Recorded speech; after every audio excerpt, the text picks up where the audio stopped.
berdikari. Yes, yes, yes. Toko berdikari. Yes, yes, yes. Halo pemirsa RBTV Asli Jogja, selamat berjumpa kembali dengan saya Argo Pratomo Nugroho. Kali ini saya berjalan-jalan di wilayah Gondomanan, Yogyakarta, tepatnya di selatan Kelenteng Gondomanan, agak ke selatan dikit sampai ke traffic light. Di situ saya nanti akan mengikuti pengadilan setempat atau pengadilan di tempat yang menyangkut pedagang kaki lima yang digugat oleh Pak Oncan Purba. Nah pemirsa, selamat mengikuti. Sebelah mana yang bermasalah dengan batasan-batasan yang dikuasai oleh pihak PKL secara tidak sah, secara liar, tanpa izin, yang sifatnya melawan hukum. Apalagi pemeriksaan ini nanti apa Pak yang akan ini dilakukan? menjadi bagian yang dilihat oleh hakim untuk melihat kebenaran.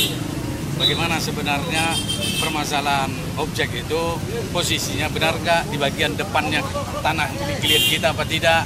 Nah, di bagian sebelah mana itu menjadi jelas. Karena kita juga kemarin sudah mengajukan foto. Rupanya dari majelis berkehendak untuk bisa melihat objek sengketa. Nah, karena dilihat objek sengketa, semakin jelas permasalahan. Pemirsa RBTV Asli Jogja, langsung saja saya bertanya dengan Pak Oncan Purba.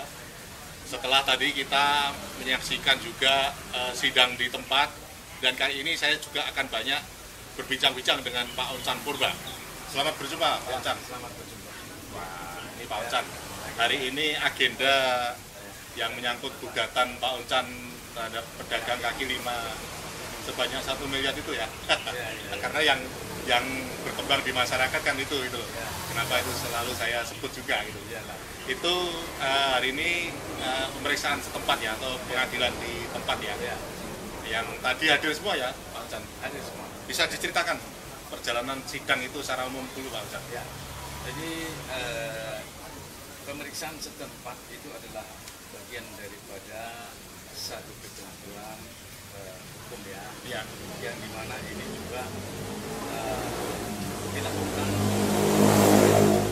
oleh suatu penjelasan kepada objek daripada sengketa yang digugat untuk dikosongkan, sehingga tahu batas-batasnya sebelah selatan, sebelah utara, sebelah timur, sebelah barat, yang dimana juga di situ dihadiri oleh para pihak, termasuk kuasanya maupun investornya, termasuk juga sudah diberitahukan dari pengadilan, ada pemberitahuan, ada pemeriksaan setempat itu dari kelurahan juga hadir, dari pihak kepolisian juga ada juga yang kita lihat hadir tadi. Jadi ini memang satu rangkaian di mana bahwa untuk memperjelas kepada sesuatu yang dimana itu disidangkan di pengadilan yang selama ini berjalan, sehingga ini dilakukan di tempat, di lokasi di mana tanah itu yang menjadi objek sengketa itu adalah berada. Artinya juga apakah benar bahwa pihak daripada PKL itu berada di tanah yang menjadi gugatan itu? Gitu. Jadi secara umum seperti itu ya. Secara umum demikian. Nah, tadi ketika majelis hakim ketika sudah memeriksa di sana, karena kebetulan saya juga ada di sana tadi, itu hakim juga sempat mempertanyakan juga batas-batasnya juga ya. Dan tadi kliennya Pak Oncan, saya lihat Pak Eka juga ikut bahkan menunjukkan bukti-bukti juga itu kalau tidak keliru. Gimana itu? Jadi memang masing-masing, terutama juga penggugat dari klien kita juga menunjukkan batas-batas hak kepemilikan dia, yang bagian sebelah barat itu kan miliknya dia, sedangkan yang di depan itu kan sebelah timur, ya itulah tanah yang dimana tanah yang daerah kekancingan itu, dan termasuk adalah tanah yang dikuasai oleh mereka, bagian sebelah depan yang lebih kurang bahwa kita mengajukan gugatan itu 28 meter, yang menempatin yang 5 orang itu tergugat.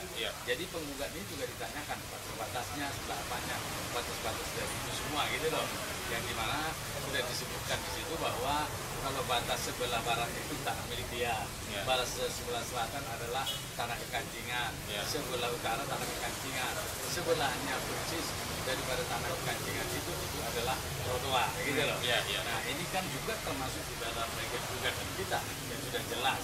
Begitu juga bahwa pihak dari tergugat juga hadir, memberitahukan dan menjelaskan posisi dia, begitulah ceritanya dia. Jadi yang jelas bahwa bisa kita ambil keberadaan dia memang betul ada di depan tanah klien kita. Yang kedua, mereka tanpa izin dan tidak bukti dalam persidangan yang lalu, tidak ada izinnya, tidak ada persetujuan dari klien kita, tidak ada izin dari tata kota, maupun tidak ada surat kekancingan. Kalau kita memiliki semua itu,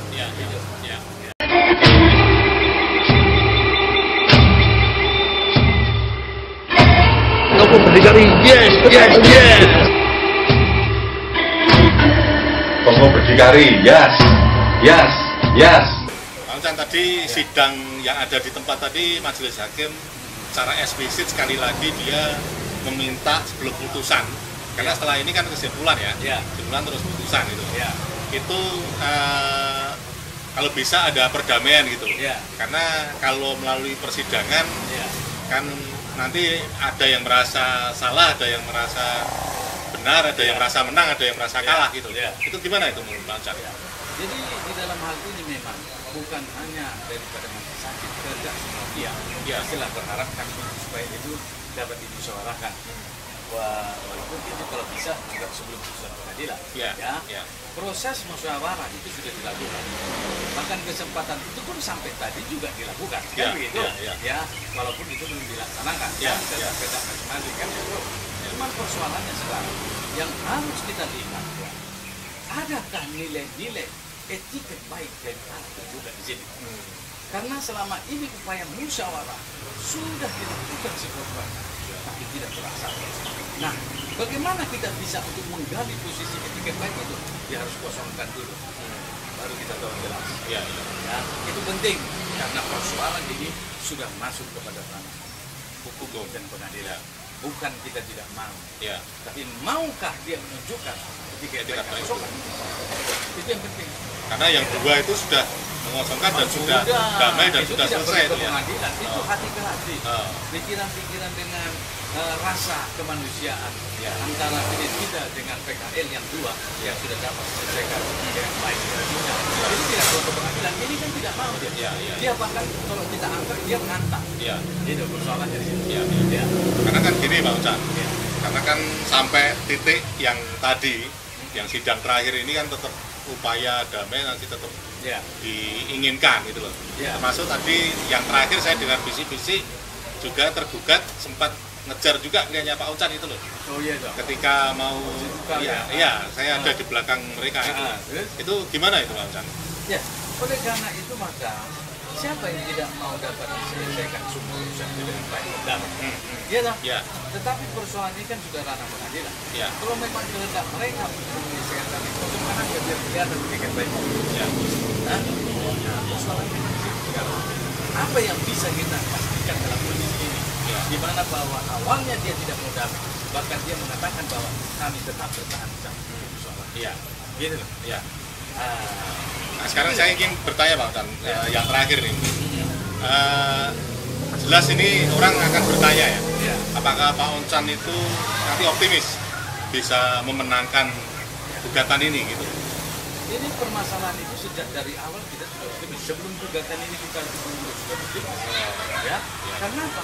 Ngapain kita mengajukan suatu persoalan kalau tidak ada dasar dan alasannya?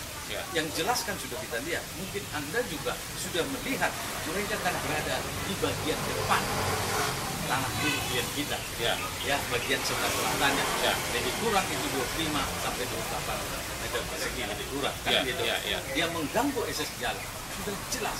Nggak perlu kita pikiran bahwa ini adalah kebenaran pengadilan. Dengan mata sendiri sudah jelas persoalannya. Maka optimis itu sebelum pengadilan sudah jelas. Kenapa sudah begini? Artinya sebelum Pak Ochan melakukan gugatan, Pak Ochan sudah yakin akan menang itu ya? Kalau kita buka tanpa dasar janganlah. Itu kan membuat susah orang. Kalau memang dari pihak sana ada dasarnya, kenapa tidak bikin mengganggu dia, membuat dia susah, itu kan nggak boleh. Sebagai manusia kita harus memperhatikan semuanya. Makanya sebelum kita ajukan kan walaupun kita sudah tahu ada susah optimisme terhadap klien kita pun mengharapkan dulunya sebelum ke pengadilan musyawarah.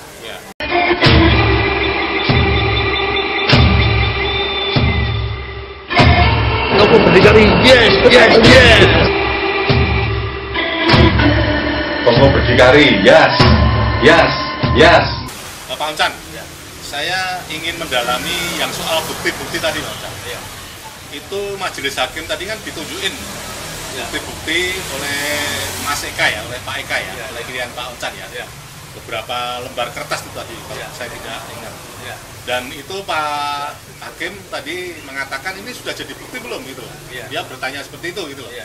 Meskipun kalau itu jawabnya sudah, itu apa namanya, majelis hakim kan masih bertanya itu. Gitu. Nah itu gimana itu Pak? Jadi begini, bahwa kita juga tadi sudah menyampaikan bahwa itu kan bukti surat dipegang dipegang dari pemerintah setempat di mana biasanya orang kalau mau mengajukan suatu sumber pengajian pegang itu ada artinya untuk menentukan tentang juga ruas jalan lah. Nah, itu kan petanya digambar dan juga ditunjukkan, semuanya diberitahu. Itu juga sudah kita ajukan sebagai bukti.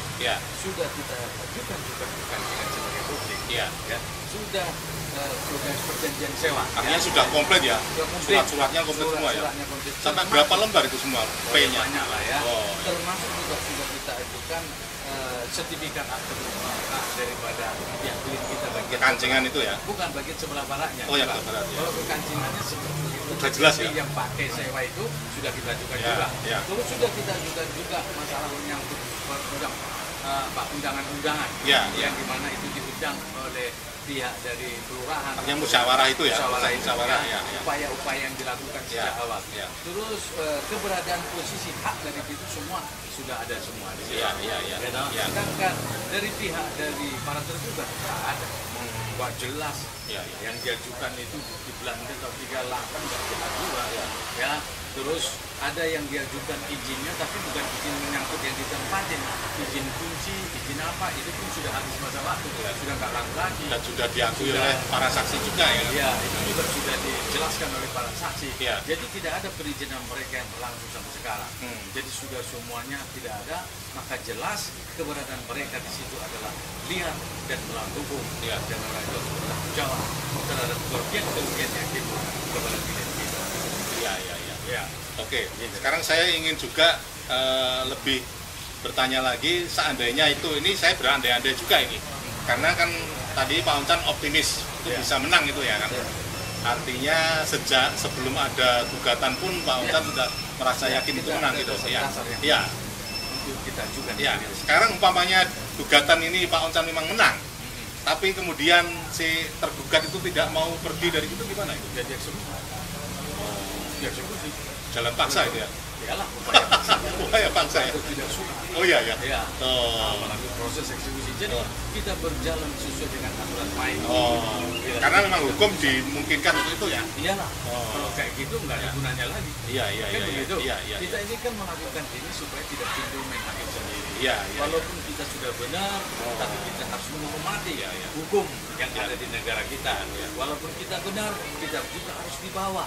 Kalau bisa kita rembuh dengan baik, tapi tidak mencapai apa berdua. Kan begitu. Jadi upaya paksa itu bagian daripada pelaksanaan hukum yang harus kita ambil oleh kita kalau sudah dengan putusan pengadilan. Artinya eksekusi kan dengan kata lain bahasa alamnya dipaksa untuk pergi itu. Artinya mau di mana dia mau apa itu terserah. Yang penting kosong kan tempatnya sesuai dengan tujuan dan perdagangan kita. Dan itu sudah terpaksa itu Pak. Oke. Nah pemirsa, ini tentu saja bagi orang awam memang agak mengerikan endingnya ketika dia nanti tidak mau pergi misalnya, kalau nanti gugatan ini menang dan akhirnya memang harus dieksekusi secara hukum. Dan kalau eksekusi sudah bicara, memang ada pemaksaan oleh negara di sana dan oleh hukum. Artinya bahwa semuanya memang dimungkinkan oleh hukum dan kita memang suka tidak suka seperti yang dikatakan oleh Pak Oncan harus melaluinya. Inilah hukum positif yang ada di Indonesia dan mungkin inilah yang kita sebut sebagai model penyelesaian pedagang kaki lima di Indonesia. Karena selama ini terus terang banyak terjadi langsung digusur, langsung dieksekusi begitu saja tanpa melalui proses pengadilan. Nah akhirnya saya Argo Pratomo Nugroho, RBTV Asli Jogja, sampai jumpa. Terima kasih Pak. Terima kasih.